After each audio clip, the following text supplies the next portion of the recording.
Guys, this is Marty of the Marty Minute. It's been a little while since we did our last one, so I'm kind of fill you in with kind of what's been going on in the shop since the last one.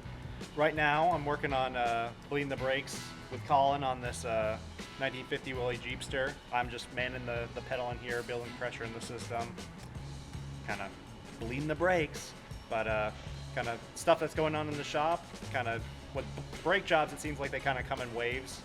Bleeding the brakes on this, then the 2005 Morgan we have in the shop. The system's all back together on that, so we got to bleed that out. Then we have a MGB that we also have to bleed the brakes on, so it's going to be a fun bleeding day. So, but other than that, we have I think a late 90s Defender that came in for a few odds and ends, converting from kind of electric windows to manual windows. So that's an interesting modification, but still we'll do it nonetheless.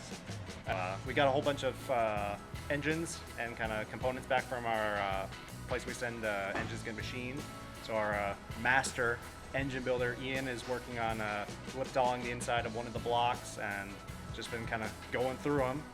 Plenty going on in the shop currently and plenty more to talk about. So tune in next time for the next Marty Minute.